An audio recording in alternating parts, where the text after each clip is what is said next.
Hello दोस्तों, कैसे हैं आप लोग। उम्मीद करता हूं बहुत अच्छे होंगे, शानदार होंगे, जिंदाबाद होंगे और अपने एग्जाम की बहुत ही जोरों शोरों के साथ प्रिपरेशन भी कर रहे होंगे। साथियों, आज मैं बात करने जा रहा हूं एसएससी जीडी 2025 के एग्जाम के बारे में कि आप लोगों का सेफ स्कोर कितना रहना चाहिए, आप लोग एग्जाम को कैसे अटेम्प्ट करें, कितने क्वेश्चंस को सही कर सकते हैं, अगर किसी क्वेश्चन में फंस जाते हो तो क्या तुक्का लगाना सही है या गलत है, मैं आप लोगों को यह प्रूफ के साथ बताने जा रहा हूं। ये आप लोग तय कीजिएगा कि ये तुक्का सही है या गलत है। ये आपको निर्णय लेना है, ये मेरे को निर्णय नहीं लेना। ये आप बताएंगे कमेंट बॉक्स के माध्यम से क्या तुक्का से फायदा हो रहा है या नुकसान हो रहा है। चलिए शुरुआत कर लेते हैं।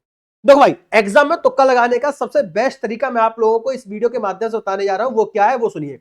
देखो भाई, टोटल क्वेश्चन कितने आते हैं? 80 क्वेश्चन आते हैं, सही बच्चा जानता है।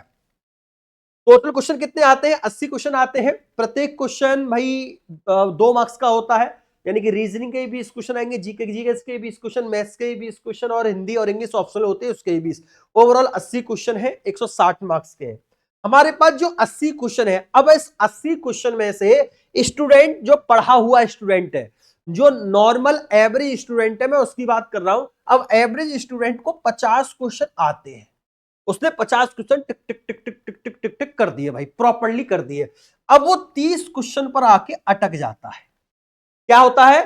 30 क्वेश्चन पर आके अटक जाता है। मैं एवरेज स्टूडेंट की बात कर लेता हूं, एवरेज स्टूडेंट की बात कर रहा हूं जो 50 क्वेश्चन कर रहा है, सही बिल्कुल सही कर रहा है, मैं उसकी बात कर रहा हूं। मैं उसकी बात नहीं कर रहा हूं जिसे एक क्वेश्चन नहीं आता, जिसे 10 क्वेश्चन आते हैं, 20 क्वेश्चन आते हैं, 30 क्वेश्चन आते हैं, मैं उनकी बात नहीं कर रहा। मैं बात सिर्फ उन बच्चों ही कर रहा हूं जिनको 50 क्वेश्चन से ज्यादा आता है, 50 क्वेश्चन आते हैं। वो आगे एग्जाम में किस तरीके से निकल सकते हैं वो सुनिए। देखो, उनके पास 30 क्वेश्चन नहीं आते, हमने इस 30 क्वेश्चन को 3 पोर्शन में डिवाइड कर लिया। अब सुनिए भाई, 10 क्वेश्चन ऐसे होंगे उस विद्यार्थी के, उसको दो दो क्वेश्चन, 2 ऑप्शनों में डाउट होगा, या 2 ऑप्शनों में से एक ऑप्शन ये भी हो सकता है, एक ऑप्शन ये भी हो सकता है, और 2 ऑप्शन उसने बिल्कुल हटा दिए होंगे, ये दोनों तो गलत ही गलत है। 2 ऑप्शनों में उसको डाउट हो रहा होगा।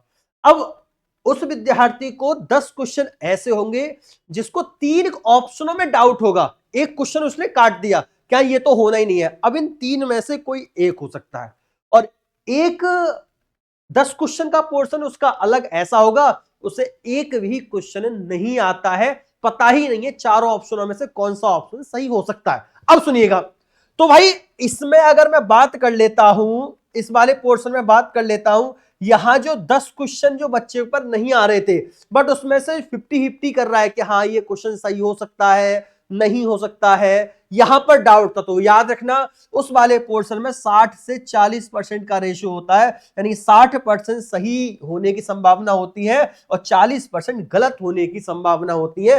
तो हमने इस तरीके से इसके 6 क्वेश्चन हमने तुक्के में यहां सही कर लिए। फिर 3 ऑप्शन उसको लग रहा है कि हाँ इसमें से कोई हो सकता है, तो वह 50-50 संभावना होती है, 50-50 संभावना होती है कि हाँ उसके 50% सही हो सकते हैं, इस तरीके से 50% गलत हो जाएंगे। तो 10 क्वेश्चन थे तो 5 क्वेश्चन इसने यहां पर सही कर लिए। और जहां जिसको एक क्वेश्चन के बारे में पता नहीं है कि कौन सा क्वेश्चन, कौन सा ऑप्शन, हमें नीलबट्टा सन्नाटा है, तो वहां याद रखना 30-70 का रेशियो होता है, यानी कि तीन तीन क्वेश्चन वो यहां सही कर सकता है, 7 क्वेश्चन यहां गलत कर सकता है। अब देखिए, अगर सही क्वेश्चन की बात कर लेता हूं तो 10 में से 6 क्वेश्चन सही कर लिए, और 10 में से 5 क्वेश्चन सही कर लिया, अगले 10 में से 3 क्वेश्चन सही कर लिए, यानी कि 30 क्वेश्चन में से उसके 14 क्वेश्चन सही हो गए, बाद बाकी के 16 जो क्वेश्चन थे उसके गलत हो गए। गलत हो गए तो हमने तुक्का लगाया 30 क्वेश्चन में, 30 क्वेश्चन में से 14 क्वेश्चन हमारे सही हो गए। अब 14 का मल्टीप्लाई 2 में करेंगे भाई, प्रति क्वेश्चन 2 मार्क्स का है, तो हमें कितने मार्क्स मिल गए? 28 मार्क्स मिल गए। अब हमने 16 का मल्टीप्लाई करेंगे 0.25 में, याद रखना 0.25 में मल्टीप्लाई करेंगे, तो 16 का इंटू 0.25 में करेंगे तो कितना आएगा भाई साहब? 4 आएगा। कितना आएगा? 4 निकल के आएगा, 0.25 में मल्टीप्लाई करेंगे तो 28 में से 4 ये कट गए हमारे मार्क्स, ये मार्क्स कट गए हमारे, याद रखना 0.25 कहां पर है? मार्क्स पर है। तो 16 इंटू 0.25 करेंगे तो 4 मार्क्स हमारे कट जाएंगे। 28 सही कर लिए, 28 में से 4 घटा दूंगा, कितना का फायदा हुआ? 24 का फायदा हुआ, 24 का फायदा हुआ। वो बच्चा कहां अटक रहा था? 50 क्वेश्चन पर अटक रहा था। 50 क्वेश्चन को अगर मैं 50 क्वेश्चन को मल्टीप्लाई 2 से कर देता हूं तो 100 मार्क्स ही आ रहे थे उसके पर, लेकिन उसने थोड़ा दिमाग को तेज किया और तुक्का लगाने में थोड़ा सा फोकस किया, स्मार्ट तुक्का लगाया।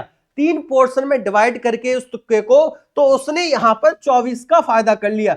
अब इस बच्चे के 124 मार्क्स बन रहे हैं, तो भैया नॉर्मलाइजेशन में इसके मार्क्स बढ़ भी सकते हैं। तो क्या ये रेस में है या नहीं है, ये आप बताएं। क्या ये स्टूडेंट 100 में रेस में था? 100 में तो सर रेस में नहीं था, पर जैसे ही इसने तुक्का लगाया तो क्या अब ये रेस में है? अब आप सही बोलेंगे, हां सर 24 नंबर का फायदा हो गया, 4 नंबर का ही तो नुकसान हुआ था। अरे भाई हमने 28 का फायदा कर लिया, 28 में से हमने 4 गवा दिए, तो क्या जा रहा है भाई? गवा दिए तो क्या जा रहा है? हमारे थोड़े नहीं थे, ये तुक्का के थे, आग ही तो गए। तो भाई 24 का यहां फायदा हो गया, 24 का, तो 124 मार्क्स बन रहे हैं। और ये बच्चा यहां पर एसएससी जीडी में सेलेक्ट होने का दावा खड़ा कर सकता है कि हाँ मेरे 124 मार्क्स हैं, अब मैं एसएससी जीडी में सेलेक्ट हो जाऊंगा। और इस बार तो कट ऑफ कम रहने वाली है, आपको पता है कंपटीशन बहुत कम हो गया है एसएससी जीडी का। उसका कारण क्या है? उसका कारण यह है कि भाई साहब बार बार वैकेंसी का आना, जिसमें वैकेंसी 3-4 साल के गैप में आती है वहां कंपटीशन बढ़ जाता है। और जहां हर साल वैकेंसी आ रही हो हर साल, तो वहां पर भाई कंपटीशन बहुत कम हो जाता है, ये याद रखिएगा। तो इसमें इस बार बहुत कम कंपटीशन है। अगर मैं इसकी कट ऑफ की मैं बात कर लेता हूं कि सेफ स्कोर यहां पर कितना रह सकता है, तो भाई रीजनिंग में जो बच्चा है वो 18-20 क्वेश्चन सही कर सकता है, जीके जीएस में 12 क्वेश्चन के आसपास सही कर सकता है। मैथ्स की बात कर लेता हूं तो मैथ्स में 16-17 क्वेश्चन यहां सही कर सकता है। हिंदी और इंग्लिश की बात कर लेता हूं तो यहां भी आप 18 क्वेश्चन तक सही कर सकते हैं अगर आपको नंबर लाना है। अगर मैं यहां पर ऐड कर लेता हूं 8 और 2 10 और 6 16 और 8 24, 1 2 3 4 4 और 2 6, तो 64 क्वेश्चन हमारे कितने बैठ रहे? 64 क्वेश्चन। तो जो विद्यार्थी 64 क्वेश्चन तक सही कर देगा, और इस 64 का अगर हम मल्टीप्लाई 2 में कर देते हैं, 4 दूनी 8 6 दूनी 12, तो भैया वो रेस में है, याद रखना। 130 प्लस वाला स्टूडेंट यहां रेस में होगा, रेस में होगा। अब आप लोग तय कर लीजिए कि इस तुक्के से आपको फायदा हो रहा है या नुकसान हो रहा है। फायदा हो रहा है तो जरूर फॉलो कीजिएगा, अगर नुकसान हो रहा है तो बिल्कुल फॉलो मत कीजिए। तो आज की वीडियो यहीं पर समाप्त करते हैं, फिर मुलाकात होती है किसी नेक्स्ट वीडियो में। तब तक के लिए नमस्कार, जय हिंद, जय भारत, वंदे।